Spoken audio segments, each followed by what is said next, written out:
आप लोगों को भी आलू के पराठे पसंद हैं और बार बार पेड़े बना बना के आप लोग थक गए हैं, तो आ जाए मैं बताती हूँ ये इतने क्रंची और क्रिस्पी पराठे एक ही दफ़ा में आप लोग इतने सारे किस तरह से बना सकते हैं। वीडियो एंड तक देखिएगा और अगर वीडियो अच्छी लगे तो लाइक शेयर एंड सब्सक्राइब ज़रूर कीजिएगा। चले जी अस्सलाम वालेकुम, स्टार्ट करते हैं। यहाँ पर मैंने चक्की का आटा, जो हम लोग आम रोटियों का आटा लेते हैं, वो ले लेना है। 1 कप 2 कप हमने लिया है इसके अंदर फ़ाइन आटा, ठीक है जी। जो बारीक वाला होता है सफ़ेद आटा वो ले लेना है हमने। उसके अंदर हमने डालना है अपने हिसाब से नमक और फिर इसके अंदर डाल देनी है हमने 1 टेबल स्पून चीनी के बाद इसको हमने नीम गर्म पानी से अच्छे तरीके से, जिस तरीके से हम आटा गूंथते हैं अपने घर में, उस तरह से आपने आटा गूंथ लेना है और उसको 15-20 मिनट का रेस्ट दे देना है। यहाँ पर मैंने जो है बॉयल पोटैटोज़ ले लिए थे, उसके अंदर मैंने डाला लाल कुटी हुई मिर्चें, नमक, धनिया पाउडर, ज़ीरा पाउडर और गरम मसाला और थोड़ा सा चाट मसाला, ठीक है जी। इन सबको मिक्स करने के बाद आपने प्याज, हरी मिर्चें और हरा धनिया भी डाल देना है, बिल्कुल बारीक चॉप करके डालना है। ये हमारा बैटर रेडी हो गया है और ये बहुत मज़े का बनता है। आप लोग ज़रूर ट्राई कीजिएगा और मुझे फ़ीडबैक ज़रूर दीजिएगा। चले जी, यहाँ पर जितना भी हमारा आटा था वो हमने जो है ना एक सरफेस पे निकाल लेना है। वहाँ पर हमने जो है ना आटा खुश्क का जो हमारी होती है डस्ट करना है। फिर आप जितना बड़ा बेल सकती हैं आप वो बेलें।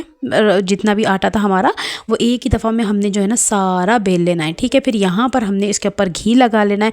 घी लगाने के बाद हमने आटा जो है ना इसके ऊपर डस्ट भी करना है। मैं जहन से निकल गया था मेरे, ठीक है जी। तो मैं आप लोग को बता रही हूँ, आपने इसके अंदर आटा डस्ट करना है और फिर इसको इस तरह से आप लोगों ने रोल कर लेना है। फिर आपने इसको अपने हाथों की मदद से और रोल करना है ताकि थोड़ा सा ये जो है ना लंबा हो जाए। फिर ये मैंने ब्रेड नाइफ़ ले ली थी, इससे बहुत अच्छी कटिंग होती है। सारे के सारे आपने कट कर लेना है और ये देखें आप लोगों के इतने ज़बरदस्त एक थोड़ी सी देर में जो है ना इतने सारे पेड़े जो है वो रेडी हो गए हैं। फिर आपने क्या करना है, फिर आपने जो है ना थोड़ा थोड़ा सा खुश्का लगा कर इसको बेल लेना है। फिर उसके अंदर हमने इसकी फिलिंग रखेंगे बीच में और फिर हमने इसको आपस में मिक्स कर देना है, ठीक है जी। इसको आप लोगों ने अच्छी तरीके से जो है ना चिपकाना है ताकि इसकी फिलिंग बाहर ना निकले, ठीक है जी। और फिर बस ये जो है ना आपने हल्का हल्का सा खुश्का लगाने के बाद इसको थोड़ा थोड़ा सा बेलना है, ज़्यादा मत बेलिएगा वरना सारी फिलिंग बाहर निकल जाएगी इस तरह से, ठीक है जी। आपने थोड़ा थोड़ा बेलना है।